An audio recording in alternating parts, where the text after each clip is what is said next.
मंडई राज्यातल्या 12 जिल्हा परिषदा आणि 125 पंचायत समित्यांसाठी 7 फेब्रुवारीला मतदान पार पडलं. त्याची मतमोजणी आज म्हणजेच 9 फेब्रुवारीला सकाळी सुरू झाली. महानगरपालिका निवडणुकीमध्ये ज्या पद्धतीचं घवघवीत यश भाजपला मिळालं, तसंच जिल्हा परिषदेच्या निवडणुकांमध्ये सुद्धा मिळणार का? आणि ग्रामीण भागात कुणाची पकड राहणार याकडे संपूर्ण राज्याचं लक्ष लागलेलं होतं. जिल्ह्यातल्या ग्रामीण भागावर आपली पकड कायम ठेवण्यासाठी आणि मजबूत करण्यासाठी अनेक मातब्बर नेत्यांनी अटीतटीची लढाई केली. गेल्या महिनाभर जिल्हा परिषदा आणि पंचायत समितीची सत्ता आपल्या ताब्यात ठेवण्यासाठी सगळ्याच पक्षांनी रणनीती राबवली. महत्वाचं म्हणजे राज्यात सत्तेत असलेल्या माहितीच्या घटक पक्षांमध्ये आरोप प्रत्यारोपाच्या मालिका बघायला मिळाल्या. लोकसभेच्या निवडणुकीपासूनच जिल्ह्याच्या राजकारणात गब्बर ठरणारा भाजप जिल्हा परिषदेच्या सत्तेवर पकड मिळणार की जिल्हा परिषदेसाठी आघाडीचं नवीन समीकरण अस्तित्वात येणार, हे आजच्या या निकालानंतर स्पष्ट होणार होतं. आणि एक्झिट पोलच्या आकडेवारीचा जो अंदाज होता तो कुठेतरी खरा ठरताना दिसतोय. भाजपने या निवडणुकीत देखील बाजी मारलेली आहे. महत्वाचं म्हणजे राष्ट्रवादी काँग्रेसचा बालेकिल्ला समजल्या जाणाऱ्या पश्चिम महाराष्ट्रात देखील भाजपनं विजयाचा गुलाल उधळलाय. पश्चिम महाराष्ट्रामध्ये सातारा जिल्हा परिषदेवर कोण झेंडा फडकवणार याकडे सगळ्यांचंच लक्ष लागलेलं होतं, कारण कधी काळी सातारा जिल्हा हा राष्ट्रवादीचा बालेकिल्ला होता, पण आता तो भाजपचा बालेकिल्ला बनलेला आहे. म्हणजे सातारा जिल्हा परिषदेच्या एकूण 65 गटांसाठी आणि जिल्ह्यातल्या पंचायत समितीच्या 129 गणांसाठी मतदान पार पडलं. जवळपास 67.80% एवढं मतदान सातारा जिल्ह्यात पार पडलं. साताऱ्यात भाजपच्या प्रचाराची धुरा या जिल्ह्यातले जे मंत्री आहेत, जयकुमार गोरे असतील, शिवेंद्रसिंहराजे भोसले असतील, अतुल भोसले असतील, रणजितसिंह नाईक निंबाळकर असतील, मकरंदाबा पाटील असतील, शशिकांत शिंदे असतील, महेश शिंदे असतील, या सगळ्या मातब्बर नेत्यांवरती होती. एकनाथ शिंदेच्या शिवसेने सुद्धा या सातारा जिल्ह्यात शंभूराजे देसाई किंवा महेश शिंदेच्या नेतृत्वाखाली ही निवडणूक लढवली. म्हणूनच एकंदरीतच सगळ्याच पक्षांनी या निवडणुकीच्या माध्यमातून ग्रामीण भागावर आपली पकड मजबूत करण्यासाठी कंबर कसलेली होती. मात्र आता कुणाच्या प्रयत्नांना किती यश आलंय हे आपण आता निकालाच्या माध्यमातून बघणार आहोत. थेट आपण वळूयात निकालाकडे. नेमकं कोणत्या गटामधून कोण विजय झालाय. नमस्कार, मी प्रथमेश आणि तुम्हाला तर माहिती आहे आपला विषयच भारी. सुरुवात करूयात मंडळी साताऱ्यापासून. साताऱ्यातील पहिला जो तालुका आहे तो सातारा तालुका. आपण जाऊयात सातारा तालुक्यामध्ये पहिला गट बघूयात. तो म्हणजे पाटकळ जिल्हा परिषद गटामधून शुभांगी जाधव या राष्ट्रवादीच्या विजेत्या झालेल्या आहेत.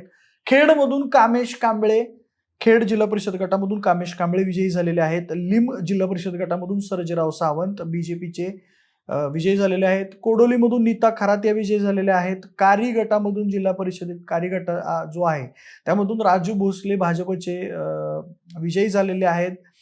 कोंडव्यामधून महेश गाडे हे विजयी झालेले आहेत. शेंद्र्यामधून पूजा मोरे या जिल्हा परिषद गटामधून विजयी झालेले आहेत. वर्णे गटामधून राजेंद्र शेळके विजयी झालेले आहेत. सातारा जिल्ह्यातील सातारा तालुक्यातील एवढा निकाल हाती माझ्या आत्ता मी व्हिडिओ शूट करतोय 6 वाजता साधारण 6, तर त्यावेळेसचा सातारा तालुक्यामधून एवढा निकाल माझ्या हाती आलेला आहे. आता देगाव, अपशिंगी, नकटाणे या गटामध्ये काय झालेलं आहे त्याबद्दलचा निकाल तुम्हाला माहित असेल तर आम्हाला कमेंट बॉक्समध्ये नक्की सांगा. खंडाळा तालुक्याकडे वळूयात. खंडाळा तालुक्यामध्ये बहादे गटामधून संतोष साळुंके विजयी झालेले आहेत. शिरोळ गटामधून उदय कबुले विजयी झालेले आहेत. खेड बुद्रुकमधून ऋषिकेश धायगुडे पाटील विजयी झालेले आहेत. उदय कबुले अजित पवार गटाचे शिरोळमधून विजयी झालेले आहेत. फलटण तालुक्यामध्ये जर आपण बघितलं तर विडणी जिल्हा परिषद गटामधून ज्योती मोरे शिवसेनेच्या विजयी झालेले आहेत. गुणवरे गटामधून ऋतुजा जगताप राष्ट्रवादी काँग्रेसचे विजयी झालेले आहेत. बरड जिल्हा परिषद गटामधून वैशाली कांबळे शिवसेनेच्या विजयी झालेल्या आहेत. कोळकी जिल्हा परिषद गटामधून सह्याद्री कदम शिवसेनेचे विजयी झालेले आहेत. हिंगणगाव जिल्हा परिषद गटामधून किरण नलवडे भाजपचे विजयी झालेले आहेत. तरडगावमधून गिरीश बनकर शिवसेना या पक्षाचे तरडगावमधून जिल्हा परिषद गटामधून गिरीश बनकर निवडून आलेले आहेत. साखरवाडी गटामधून रुपाली सरगर शिवसेनेच्या निवडून आलेले आहेत. वाठार निंबाळकर या जिल्हा परिषद गटामधून विष्णू लोखंडे भाजपचे निवडून आलेले आहेत. यानंतर म्हणजे मान तालुक्याकडे वळूयात. मान तालुक्यामधून आंधळी इथून सोनल गोरे या विजयी झालेल्या आहेत. बिदालमधून अलका जगदाळे या विजयी झालेल्या आहेत. मारडीमधून सोनालीताई पोळ अजित पवार गटाचे विजयी झालेले आहेत. त्याचबरोबर कुकुडवाडमधून अनिल देसाई जयकुमार गोरे यांचे बंधू अरुण गोरे यांचा पराभव केलेला आहे. अनिल देसाई यांनी राष्ट्रवादी अजित पवार गटाचे अनिल देसाई कुकुडवाडमधून विजयी झालेले आहेत. गोंदवले जिल्हा परिषद गटामधून शीतल रणपिसे अजित पवार गटाच्या निवडून आलेल्या आहेत. आपण वळत खटाव तालुक्याकडे. खटाव तालुक्यामध्ये सुरुवातीला खटाव आमदार महेश शिंदे यांच्या पत्नी असणाऱ्या प्रिया शिंदे या इथून निवडून आलेल्या आहेत.